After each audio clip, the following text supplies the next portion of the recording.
한 주간의 영의 양식을 만납니다. 말씀 셰프. 우리의 셰프님, 청라좋은밭교회 이동복 목사님과 함께합니다. 어서 오세요. 네, 여러분 안녕하세요. 청라좋은밭교회 말씀 셰프 이동복 목사 인사드립니다. 실제로 요리도 잘 하시나요? 주여라고 대답하죠. 영의 양식을 네. 잘 만드시니까요. 저에게 주시지 않았어요, 그거는요. 아, 그렇죠. 근데 저는 이거는 주셨어요. 네.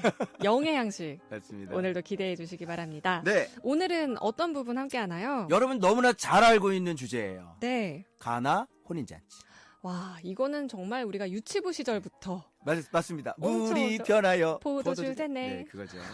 그런데 이 안에서도 놀랄만한 그렇습니다. 그런 말씀이 있습니다. 영의 양식을 만나실 수 있습니다. 오늘도 기대해 주시기 바랍니다. 네. 요한복음을 펴주세요. 어디가 본문인가요? 네, 요한복음 2장 1절부터 우리 12절 되겠습니다. 네, 제가 읽어볼게요. 네. 몇 절까지 읽을까요? 여기에서 우리 8절까지만 읽어도 될 것 같습니다. 네, 여러분은 본문 전체를 참고해 주시고요. 제가 1절부터 8절까지 읽어드리겠습니다. 사흘째 되던 날 갈릴리 가나에 혼례가 있어 예수의 어머니도 거기 계시고 예수와 그 제자들도 혼례 청함을 받았더니 포도주가 떨어진지라. 예수의 어머니가 예수에게 이르되 저들에게 포도주가 없다 하니 예수께서 이르시되 여자여 나와 무슨 상관이 있나이까 내 때가 아직 이르지 아니하였나이다. 그의 어머니가 하인들에게 이르되 너희에게 무슨 말씀을 하시든지 그대로 하라 하니라. 거기에 유대인의 정결 예식을 따라 두세 통 드는 돌 항아리 6이 놓였는지라. 예수께서 그들에게 이르시되 항아리에 물을 채우라 하신즉 아귀까지 채우니 이제는 떠서 연회장에게 갖다 주라 하심에 갖다 주었더니 아멘. 이 가나의 혼인잔치 이야기는 우리가 이야기는 굉장히 많이 들어서 네. 우리가 잘 아는 얘기지 할 수 있는데요. 네. 이 안에서는 어떤 말씀의 비밀이 숨겨져 있나요? 자, 그러면 첫째 시간에 우리가 말씀의 정체 드러났어요. 네. 두 번째 I'm nothing 인생의 정체 드러났어요. 세 번째 제자의 마음, 네, 마음의 정체 진실된 드러났어요. 것. 네. 네. 그리고 네 번째 드디어 드러나야 될 게 무엇이냐? 그러면 우리 예수님 어떻게 믿어야 돼? 아, 믿음의 정체가 드러나야 되는 것입니다. 오늘 핵심이네요. 가나 혼인 잔치는요. 네. 어떤 물을 가지고 포도주 만들었던 기적을 얘기하고 싶은 그런 책이 아니고요. 무슨 결혼의 중요성이나 이런 걸 얘기하려고 하는 책이 아닙니다. 네. 이 가나 혼인 잔치는요. 그야말로 첫 번째 기독교가 시작되는 본문이에요. 그렇군요. 그때 당시에는 다 유대교였죠. 네. 그런데 기독교가 없었어요. 근데 누가 오심으로 기독교가 생깁니까? 예수 그리스도죠. 그렇습니다. 예수께서 오셔서 그래서 첫 번째 표적이에요. 네. 그래서 첫 번째 표적에 뭔가 의미가 있지 않을 것 같아요. 그냥 기적이라고만 생각할 수 있는데 네, 어떠한 의미가 있으니까 네. 의미가 있으니까 첫 번째 하셨겠죠. 그럴 것 같습니다. 그러면 예수님께서 오셔서 제일 첫 번째 하신 건 뭐냐면 너희들 나를 그래서 여기가 혼인 잔치인 거예요. 그래서 신랑이 오셨잖아요. 아, 그죠? 신랑 되신 예수님. 그렇죠. 그래서 이제 우리 지금 누구를 찾고 있냐면 예수님과 혼례를 할 신부들을 찾고 있는 그 장면인데 누가 신부야, 누가 내 신부야, 누가 내 열매야 그 본문을 알려주려고 하는 게 가나 혼인잔치. 그렇군요. 그저 기적이 아니었군요. 그렇습니다. 네. 그래서 오늘 레시피는 여기 보면 혼례 그리고 포도주 떨어진 거 네. 여기 중요합니다. 3번 메모하셔야 됩니다. 메모. 때! 때. 내 때가 아직 아니 됐습니다라고 거절해 보시거든요. 지금 혼례인데 신부 이름도 없고 신랑 이름도 침묵시켜버려요. 그리고 혼주 이름도 없습니다. 그렇네요. 그런데 여기 초대받은 분은 예수님의 어머니 그리고 예수님 제자들 이렇게 그러니까 뭔가 의미가 있는 겁니다. 의미심장한 겁니다. 아 여기 신랑이 있어? 예수님 어머니도 계시네. 신부 어디 갔어? 신부가 없네. 나중에 포도주가 생기잖아요. 네. 아, 지금 신부가 어떤 게 주님이 찾는 신부가 어떤 신앙의 신부구나라고 얘기하는 힌트를 우리한테 주시기 위해서 신랑 신부 이름을 침묵시켜버리는 겁니다. 예. 자, 그래서 여기에서 이 청함을 받았는데요. 포도주가 갑자기 떨어진 거예요.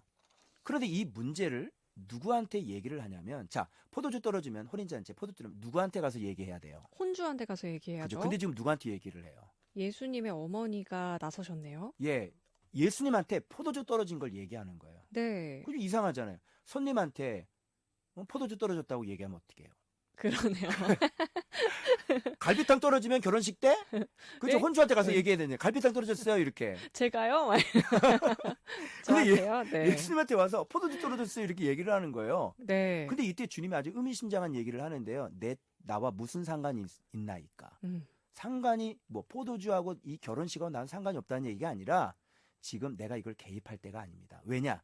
내 때가 아직 이르지 않았기 때문에. 이 때가 뭘까요? 어떤 때죠? 이게 나중에 사마리아 비울 때도 보면 하나님께 예배할 때가 오니 곧 이때라. 이때라. 하나님께 예배하는 자는 영과 진리로 예배할 때. 네. 예배자를 탄다 그러셨잖아요. 예. 때라고 하는 것은 예수님이 누군지를 정확히 아는 것이에요. 예수님이 누구신지 알리는 때를 말씀하신 거군요. 예수님이 정확하게 누군지를 딱 알아보잖아요. 네. 그러면 때가 오는 거예요. 그럼 예수님이 이래요. 아, 예수님이 누군지를 모르면요. 일하실 수 없죠. 왜? 믿음의 고백이 안 나오거든요. 그런데 여기 보니까 마리아가 거절을 했는데도 마리아가 하인들에게 뭐라 그러는지 알아요? 너희에게 무슨 말씀을 하시든지 그대로 하라. 네. 이거 무슨 말이에요? 예수님이 누군지를 믿고 기대했다는 거잖아요.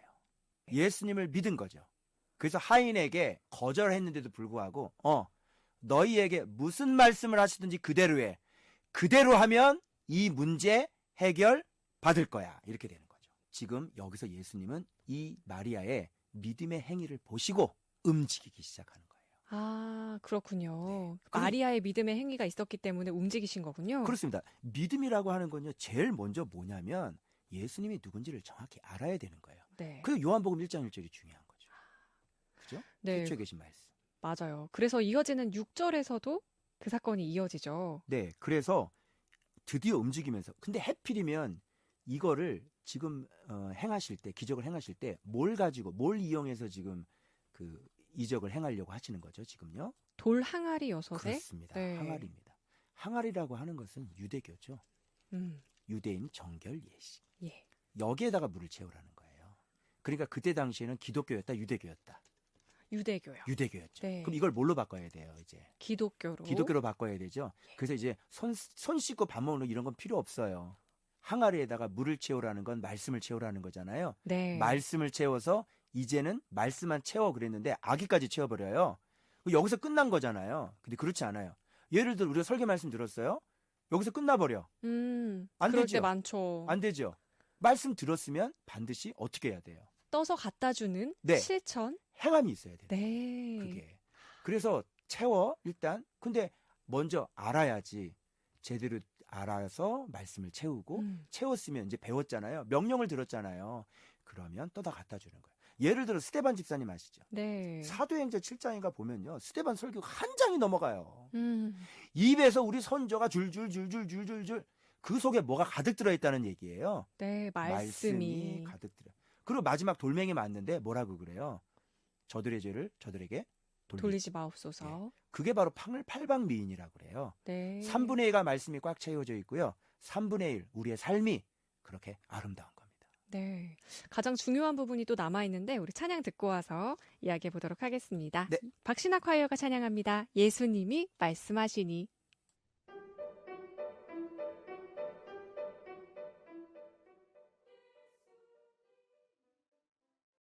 네, 사랑의 뜨란 월요일 코너 말씀 셰프 청라 좋은밭교회 이동복 목사님과 함께하고 계십니다. 오늘 가나 혼인잔치에 우리가 이렇게 와 있는 기분이에요. 네.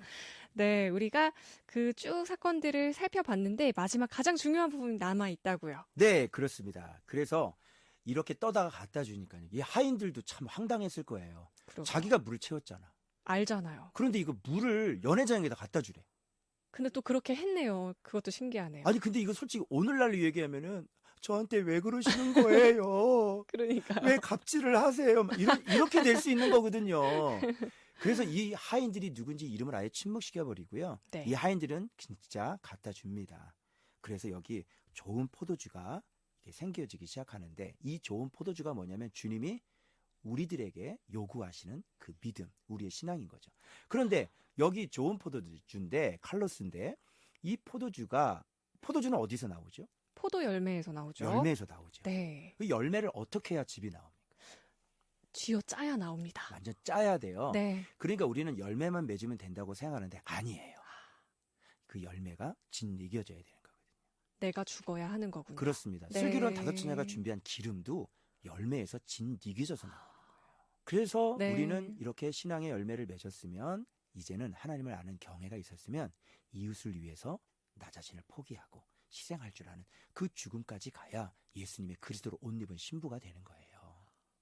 네. 아, 포도주가 우리였구나. 포도 그렇습니다. 열매가 죽음으로 인해서 다른 사람들을 이롭게 하는. 그렇습니다. 네. 그래서 여기 보면 청함을 받았잖아요. 마태복음 25장에 왕의 혼인잔치가 또 나와요. 거기 초대를 받은 사람이 있거든요. 네. 근데 다 거절하죠. 바쁘다고. 직업 때문에. 맞습니다. 네. 그런데 거기서 또 그래서 왕이 화나가지고 야, 내 거리 가서 다 데리고 와. 그래서 청함 받은 사람들이 막 들어온단 말이에요. 그런데 거기서 막 맛있게 밥을 먹고 있거든요. 먹고 있는데 왕이 딱 보니까 어떤 한 사람 보니까 쟤 봐라. 야, 또 내가 준 예복 어디 있어? 이렇게 되는 거예요. 그 예복이 바로 이 포도주예요. 그렇군요. 네, 엔디마 그리스도로 옷 입는 거죠. 그래서 이렇게 나와요. 거기에 지금 청함 받은 사람이 많아요, 적어요. 많죠. 네. 그런데 택함 받은 사람은 적죠. 예, 이렇게 되는 겁니다. 그렇군요. 아, 오늘도 다시 한번 우리 자신과 우리의 믿음 생활에 대해서 되돌아보는 그런 시간 가졌는데요. 이 레시피를 함께 공부했고, 이제는 영의 양식을 먹는 법을 알려주시죠. 네, 그래서 우리가 이제 이것을 알았다면 지금 우리의 마음을 한번 좀 점검해 봐야 되는데, 자, 예수님이 누군지 정말 알아야 됩니다. 네. 때가 오게 해야 되는 거거든요. 그리고 이제 전통이 아니에요. 막 진짜 예배 프로그램, 무슨 프로그램으로 가득 채워지는 그런 신앙생활 말고 말씀을 좀 알고 말씀을 채우는. 아멘. 지금도 지금 말씀 듣고 있으니까 지금 말씀이 채워지는 거예요. 이런 거. 요런 팔방미인. 그리고 이제 유대교로 믿던 이 신앙이 진짜 기독교. 신이 말씀이시니까 말씀을 채워서 말씀에 복종하는 삶. 요렇게 가져야 되겠고, 그리고 이 포도주, 이 포도 열매는 바로 하나님을 경외하는 것. 열매가 맺었으면 이제 이웃을 향해서 내 자신을 희생하고 나를 죽이는 것까지 가야 그게 엔디마 그리스도로 옷 입고 그리스도의 예복 신부의 예복을 입은 주님께서 찾으시는 열매라고 하는 것 돌아보셔야 될 것 같습니다. 아멘. 예수님께서 여러분을 예수님의 신부로 초청하고 계십니다. 청라 좋은밭교회 이동복 목사님과 함께했습니다. 고맙습니다. 네, 감사합니다.